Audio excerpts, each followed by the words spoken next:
ओम शांति। 2 नवंबर 2020। आज बाबा ने बहुत सुंदर बातें समझाई हैं। सतयुगी देवपद पाना है और देवपद पाने के लिए, ऊंच पदवी के लिए पुरुषार्थ क्या है, हमें अभी संगम युग पे क्या क्या जमा करना है और जमा करने के लिए कुछ देना है। तो आज बाबा के मीठे महावाक्य। मीठे बच्चे, यह पुरुषोत्तम संगम युग है। पुरानी दुनिया अब बदल नई बन रही है। तुम्हें अब पुरुषार्थ कर उत्तम देवपद पाना है। ये पुरुषोत्तम संगम युग है। पुरानी दुनिया बदल अब नई बन रही है।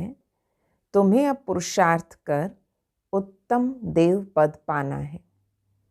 प्रश्न है, सर्विसेबल बच्चों की बुद्धि में कौन सी बात सदैव याद रहती है?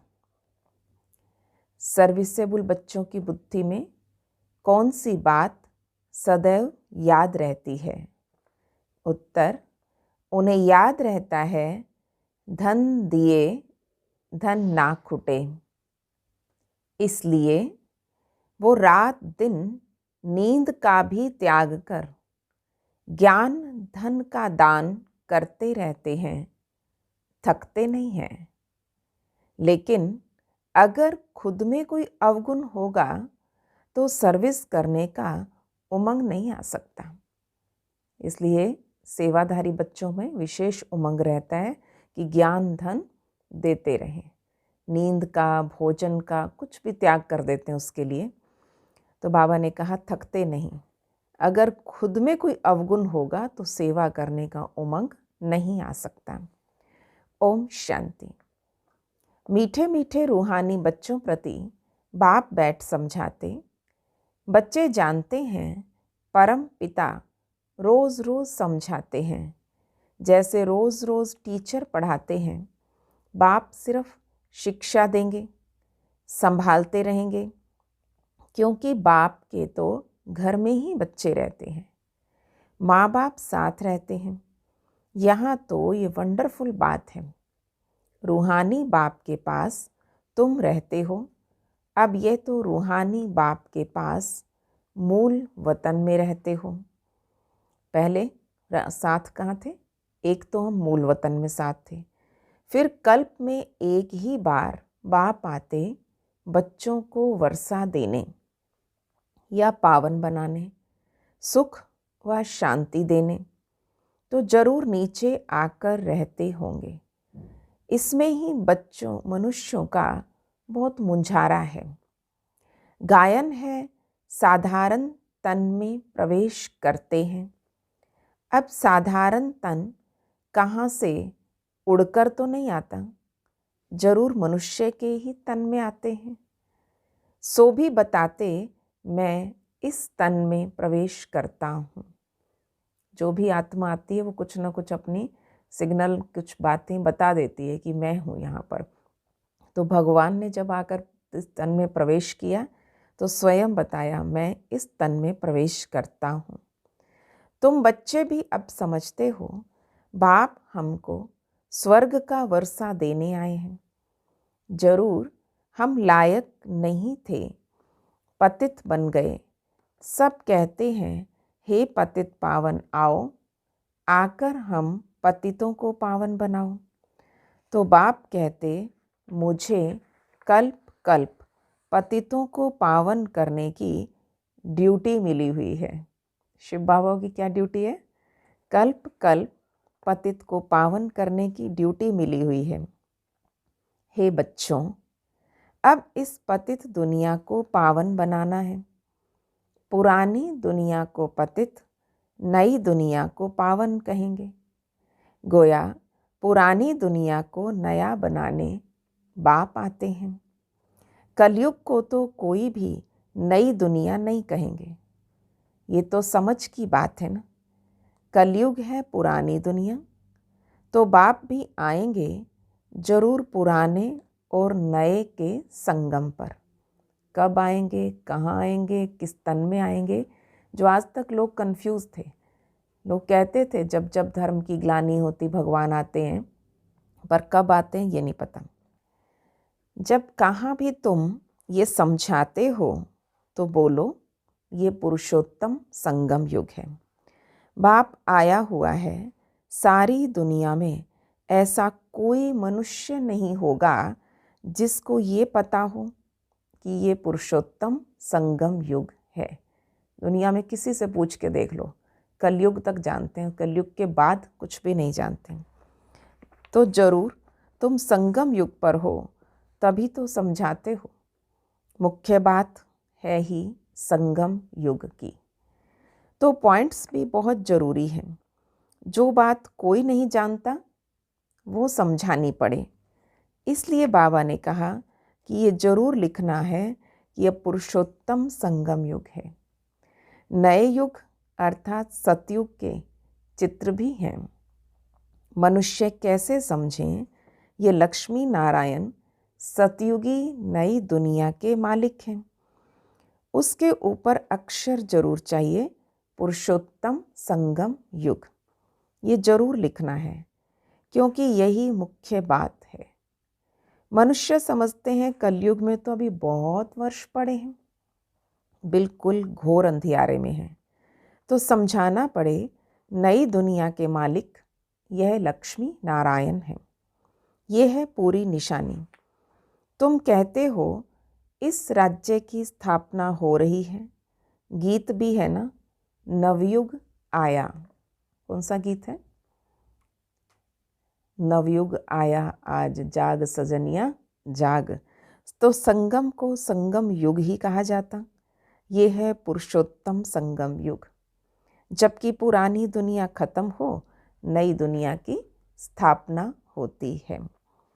तो मनुष्य से देवता बन रहे हैं, राजयोग सीख रहे हैं।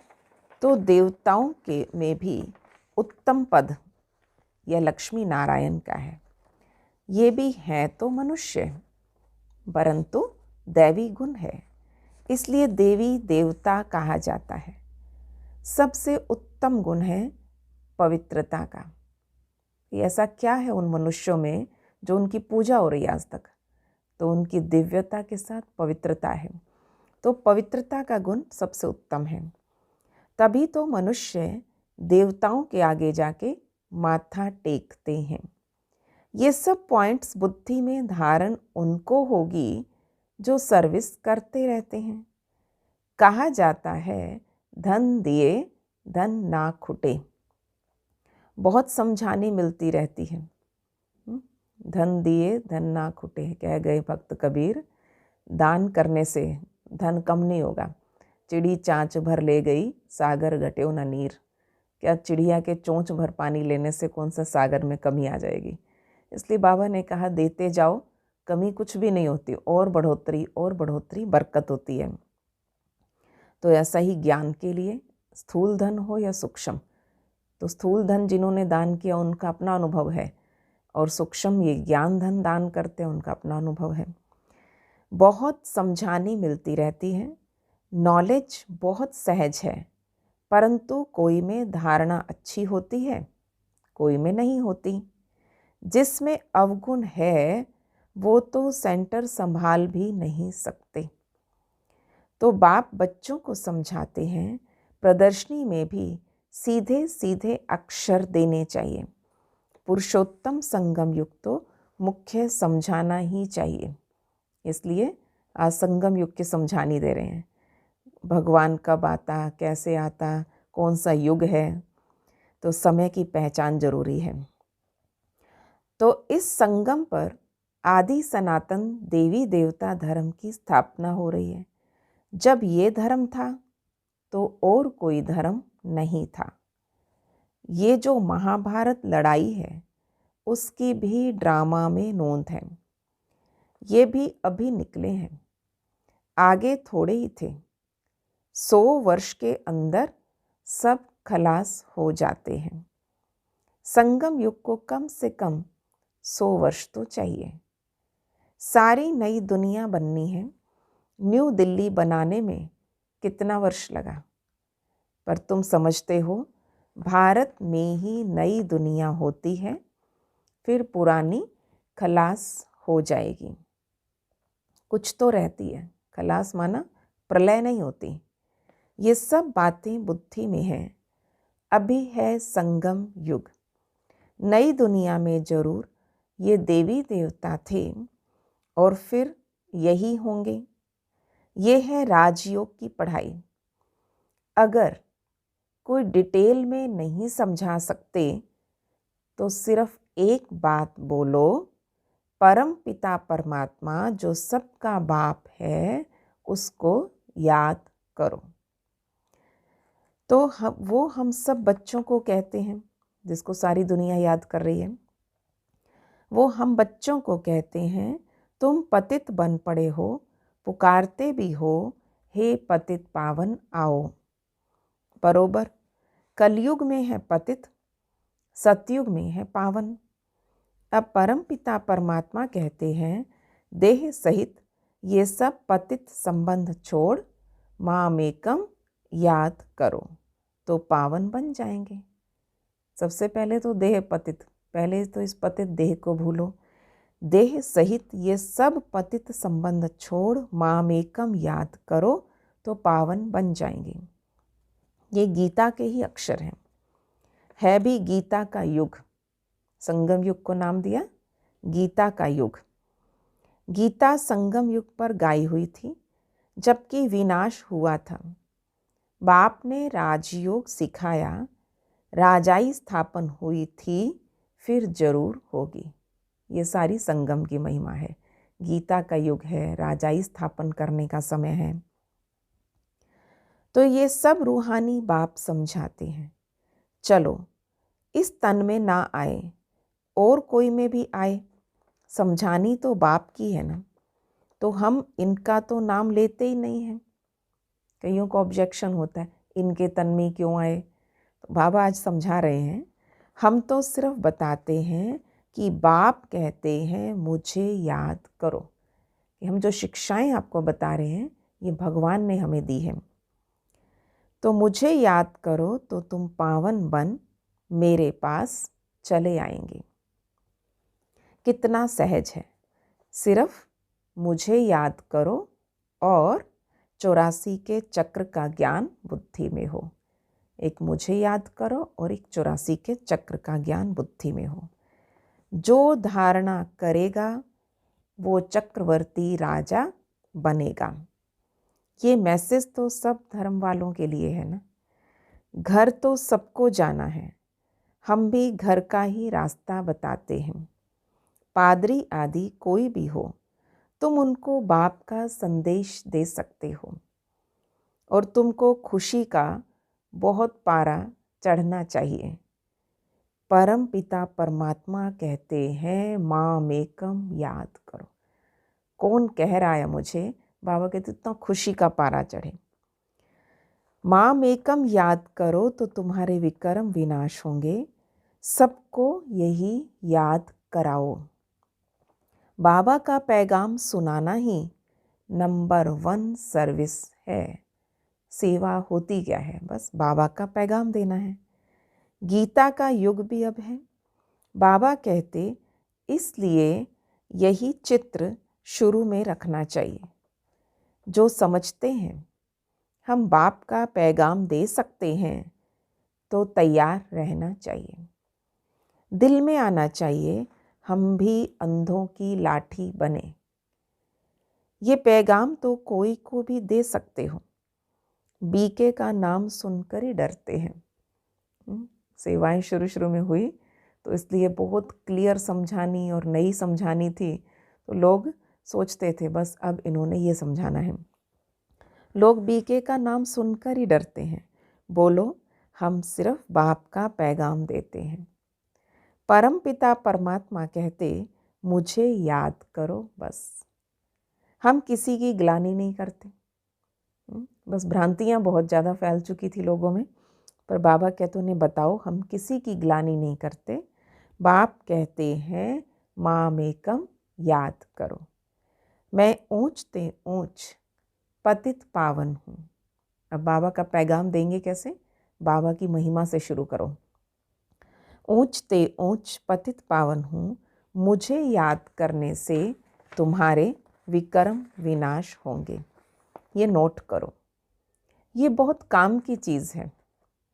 अच्छे अच्छे पॉइंट्स नोट करते जाओ। हाथ पर या बाँह पर अक्षर लिखाते हैं ना लोग, कहीं पति का नाम, कहीं अपना नाम, कुछ ना कुछ ऐसे लिखवाते हैं, और आजकल तो नए नए डिज़ाइन बनाते रहते हैं। तो ये भी लिख दो। इतना सिर्फ बताया तो भी रहम दिल कल्याणकारी बने, अपने से प्रण करना चाहिए। सर्विस जरूर करनी है, फिर आदत पड़ जाएगी। सेवा करने की आदत डाल लो। यहाँ भी तुम समझा सकते हो, चित्र दे सकते हो, ये है पैगाम देने की चीज़। इसलिए अब लॉकडाउन पूरा हो गया, अपने अपने घरों से निकलें और सेवा शुरू करें। अब बाबा चाहते हैं पैगाम देते जाओ। ये पैगाम देने की चीज़ है, लाखों बन जाएंगे। कहाँ से आएगा, कहाँ मिलेगा, अवेलेबल भी हो जाएगा, बस आप देने वाले बनो। घर घर में जाकर पैगाम देना है, पैसा कोई दे ना दे, बोलो बाप तो है ही गरीब निवाज। कई बार लिटरेचर देते, छोटी छोटी किताबें बांटते थे, तो लोग कई बार पूछते थे, है ना, इसकी क्या कॉस्ट है, या हम कुछ देवें। बाबा कहते नहीं देवे तो नहीं देवे, कोई देना चाहे तो उसको सेवा में लगा दो। तो घर घर में जाके पैगाम देना है, पैसा कोई दे ना दे, बोलो बाप तो गरीब निवाज है, हमारा फर्ज है घर घर में पैगाम देना। ये बाप दादा, इनसे ये वर्षा मिलता है, 84 जन्म ये लेंगे, इनका ये अंतिम जन्म है। हम ब्राह्मण हैं, सो फिर देवता बनेंगे। ब्रह्मा भी ब्राह्मण है, प्रजापिता ब्रह्मा अकेला तो नहीं होगा ना। तो ये बाप दादा हैं, तो बाप दादा का परिचय कैसे देंगे, इनसे वर्षा मिलता है, 84 जन्म ये लेंगे, इनका ही ये अंतिम जन्म है। तो ब्रह्मा के बारे में समझानी कैसे देंगे, हम ब्राह्मण हैं, सो फिर देवता बनेंगे। ब्रह्मा भी ब्राह्मण है, प्रजापिता ब्रह्मा अकेला तो नहीं होगा ना, तो जरूर ब्राह्मण वंशावली भी होगी ना। बाबा ने कैसे समझाया था, कुख वंशावली, मुख वंशावली, ऐसे एक एक चीज़ समझाते जाओ। ब्रह्मा सो विष्णु देवता, ब्राह्मण है चोटी, वही देवता क्षत्रिय वैश्य शूद्र बनते हैं। कोई जरूर निकलेंगे जो तुम्हारी बातों को समझेंगे। पुरुष भी सर्विस कर सकते हैं। सवेरे उठकर मनुष्य जब दुकान खोलते हैं तो कहते हैं, सुबह सुबह सिंधी परिवारों में, और वहाँ पर एक कहावत है, सुबह का साईं वेड़े बनने लाई, ऐसा गाक मिलाई, जो गंड का पूरा हो मत कमूरा हो। ऐसे कह के वो दुकान को छूकर और अंदर प्रवेश करते हैं कि हे भगवान, ऐसा ग्राहक आज मिलाना जो अच्छी बड़ी असामी हो, पूरी गांठ भर के ले आए, अपनी पोटली भर के लाए, गंड का पूरा हो मत का मूरा हो, भोला भाला होना चाहिए, बस ज़्यादा बार्गेनिंग करने वाला नहीं होना चाहिए। तो बाबा कहते हैं, तो वो जो सवेरे सवेरे भगवान का नाम लेके दुकान खोलते हैं, और तुम भी सवेरे सवेरे जाके बाप का पैगाम सुनाओ, बोलो तुम्हारा धंधा बहुत अच्छा होगा। पहले अच्छी अच्छी बातें करो, उनको दुआएं दो, तुम्हारा धंधा बहुत अच्छा होगा, तुम साईं को याद करो तो 21 जन्म का वर्षा मिलेगा। अमृत वेले का टाइम अच्छा होता है। आजकल कारखानों में माताएं भी बैठ काम करती हैं, तो ये बैच भी बनाना बहुत सहज है। तो तुम बच्चों को तो रात दिन सर्विस में लग जाना चाहिए, नींद हराम कर देनी चाहिए। बाप का परिचय मिलने से मनुष्य धन के बन जाते हैं। निधन के थे, ऑर्फन थे, उनको वाली वारिस मिल गया, उनको पिता मिल गया, ऐसा उनको फील होगा। पर बाबा ने कहा, जिसको सेवा करने की लगन होनी चाहिए, पहली तो बात नींद हराम कर देनी चाहिए अपनी। तुम किसी को भी पैगाम दे सकते हो। तुम्हारा ज्ञान बहुत ऊंचा है। बोलो, हम तो एक को याद करते हैं। क्राइस्ट की आत्मा भी उनका बच्चा थी। आत्माएं तो सब उनके बच्चे हैं। वही गॉड फादर कहते हैं कि और कोई भी देहधारियों को मत याद करो। तुम अपने को आत्मा समझ माम एकम याद करो तो विकर्म विनाश हो जाएंगे, मेरे पास आ जाएंगे। मनुष्य पुरुषार्थ करते ही हैं घर जाने के लिए, पर जाता कोई नहीं। देखा जाता है बच्चे अभी बहुत ठंडे हैं। क्या दिख रहा है बाबा को? बच्चे अभी बहुत ठंडे हैं, इतनी मेहनत पहुंचती नहीं, बस बहाना करते रहते हैं। पहले तो सेंटर आने का बहाना मिल गया, बच्चे मना करते हैं, ये होता है ना। फिर सेवा में भी बहाने बन जाएंगे। बाबा कहते ठंडे मत बनो, समय कमाई का भी है, सीज़न है। अब देखो दिवाली का सीज़न है। अब आप देखो दुकानदारों की कैसे नींद फिटी हुई है, कितना कितना लेट लेट तक जाग के भी कार्य कर रहे हैं, क्योंकि कमाई है। जो अभी कमाई हो सकती है सीज़न में, वो उतनी 6 महीने में नहीं होगी जितनी अभी हो जाएगी। तो बच्चे बहुत ठंडे हैं, इतनी मेहनत पहुंचती नहीं, बहाना करते रहते हैं। इसमें बहुत सहन भी करना पड़ता है। धर्म स्थापक को कितना सहन करना पड़ता, कहीं कुछ सुनना पड़ता है किसी का कुछ, तो क्या धर्म स्थापकों ने सुना नहीं? क्राइस्ट के लिए भी कहते हैं उसको क्रॉस पर चढ़ाया। तुम्हारा काम है सबको संदेश देना, आपको तो कोई क्रॉस पे नहीं चढ़ा रहा। बाबा कहते इतने तो अंदर लगन हो कि उन्होंने तो भगवान का पैगाम देने से पीछे नहीं हटे। लोगों ने मना किया तुम ऐसा मत बोलो, ये मत करो, पर वो तो अपना कार्य करते रहे, चाहे कुछ भी हो जाए। उसके लिए युक्तियाँ बाबा बताते रहते। कोई सर्विस नहीं करते हैं तो बाबा समझते हैं धारणा नहीं है। बाबा राय देते कैसे पैगाम दो। अब सेवा की युक्तियाँ, ट्रेन में भी तुम ये पैगाम देते रहो। तुम जानते हो हम स्वर्ग में जाते हैं, कोई शांति धाम में भी जाएंगे ना, रास्ता तो तुम ही बता सकते हो। तुम ब्राह्मणों को ही जाना चाहिए, है तो बहुत, ब्राह्मणों को कहाँ तो रखेंगे ना। ब्राह्मण, देवता, क्षत्रिय, प्रजापिता ब्रह्मा की औलाद तो जरूर होंगे ना। आदि में है ही ब्राह्मण।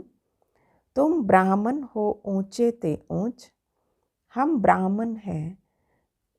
जो दुनिया वालों को बताओगे उनको बताओ तुम हो कुख वंशावली और हम हैं मुख वंशावली। तो ब्राह्मण तो जरूर चाहिए, नहीं तो प्रजापिता ब्रह्मा के बच्चे ब्राह्मण कहाँ गए। ब्राह्मणों को तुम बैठ समझाओ, वो झट समझ जाएंगे। कितनी बार इन दिनों में बाबा ने कहा ब्राह्मणों की सेवा करो। बोलो तुम भी ब्राह्मण हो, हम भी अपने को ब्राह्मण कहलाते हैं। अब बताओ तुम्हारा धर्म स्थापन करने वाला कौन? ब्राह्मणों को ये बताना कि ब्राह्मण किसने रचे, ब्राह्मण धर्म कैसे स्थापित हुआ। ब्रह्मा के सिवाय कोई नाम ही नहीं लेंगे। तुम ट्राई करके देखो, आज किसी ब्राह्मण को समझाना और पूछना उसको क्या जवाब देना आता है। ब्राह्मणों के भी बहुत बड़े बड़े कुल होते हैं। पुजारी ब्राह्मण तो ढेर हैं। अजमेर में ढेर बच्चे जाते हैं, पर कभी कोई ने समाचार नहीं दिया कि हम ब्राह्मणों से मिले। ढेर ब्राह्मणों में कई तरह की वैरायटी है, कई जातियाँ होती हैं उनमें भी, ब्राह्मणों के अंदर। उनसे पूछा, ये बाबा के पास समाचार नहीं है कि हम ब्राह्मण से मिले। मैंने उनसे ये पूछा तुम्हारा धर्म स्थापन करने वाला कौन? पर ब्राह्मण धर्म किसने स्थापन किया? तुमको तो मालूम है सच्चे ब्राह्मण कौन, तो तुम बहुतों का कल्याण कर सकते हो। यात्राओं पर भक्त ही जाते हैं, और ये चित्र तो बहुत अच्छा है, लक्ष्मी नारायण का चित्र। तुमको मालूम है जगत अम्बा कौन है, लक्ष्मी कौन है।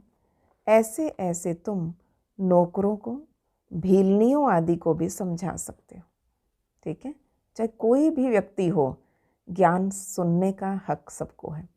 इसलिए बाबा ने कहा किसी को मत छोड़ो, हर एक को समझाओ। घर में मेड आ रही हैं, उनको समझाओ। बाबा ने कहा तुम्हारे बगैर तो कोई है नहीं जो उनको सुनाए। बहुत रहमदिल बनना है। बोलो तुम भी पावन बन पावन दुनिया में जा सकते हो। बाबा के वर्षे का हक तो उनको भी है ना। अपने को आत्मा समझो, शिव बाबा को याद करो। शौक बहुत होना चाहिए किसी को रास्ता बताने का। तो आज बाबा ने सेवा की युक्तियाँ, पहले समय की पहचान, फिर सेवा की। सेवा कहाँ करो? ट्रेन में करो, ब्राह्मणों की करो, नौकरों की, भीलनियों, किसी की भी कर सकते हो, और शौक होना चाहिए। किसी को रास्ता बताएं हम। जो खुद याद करते होंगे वही दूसरों को याद कराने का पुरुषार्थ करेंगे। बाप तो नहीं जाकर बातें करेंगे ना। बाबा ने जाके बात करनी है क्या किसी से? बाबा ने हमें निमित्त बनाया है। ये तो तुम बच्चों का काम है, गरीबों का ही कल्याण करना है। बेचारे बहुत सुखी हो जाएंगे। दुखी आत्माओं को जाकर समझाओ सुखी हो जाएं। थोड़ा याद करने से प्रजा में भी आ जाएं, वो भी अच्छा है। ये धर्म बहुत सुख देने वाला है। दिन प्रतिदिन तुम्हारा आवाज़ जोर से निकलेगा, चारों तरफ आवाज़ फैलने लगेगा। सबको यही पैगाम देते रहो, अपने को आत्मा समझ बाप को याद करो। तुम मीठे मीठे बच्चे पद्मा पदम भाग्यशाली हो। अपने को आत्मा समझ बाबा को याद करना कितना बड़ा भाग्य।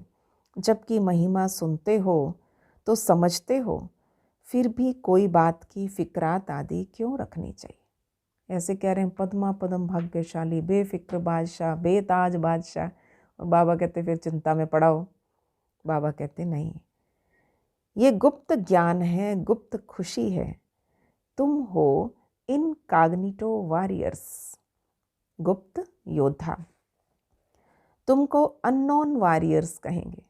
तुम्हें जानता कोई नहीं है, अज्ञात योद्धा हो। और कोई अननोन वॉरियर हो नहीं सकता।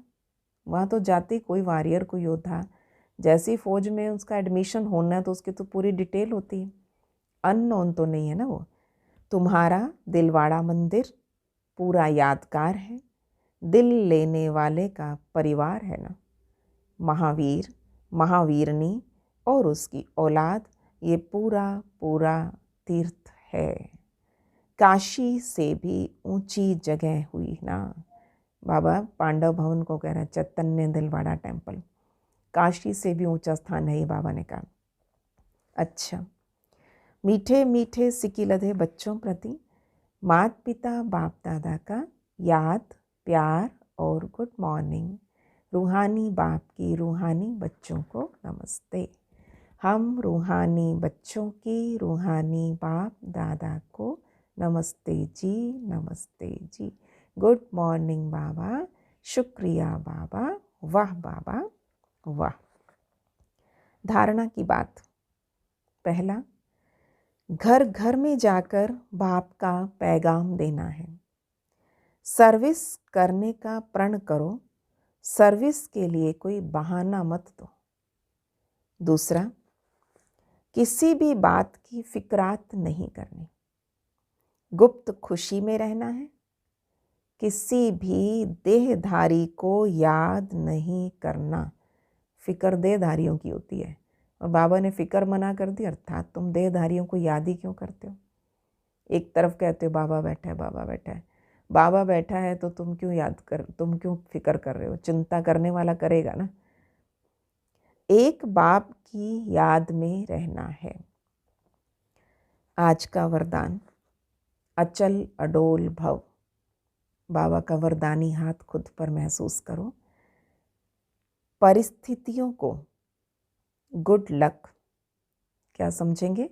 परिस्थितियों को गुड लक समझ अपने निश्चय के फाउंडेशन को मजबूत बनाने वाले अचल अडोल भव। तो कोई भी परिस्थिति आए, तो आप हाई जंप दे दो, क्योंकि परिस्थिति आना भी गुड लक है।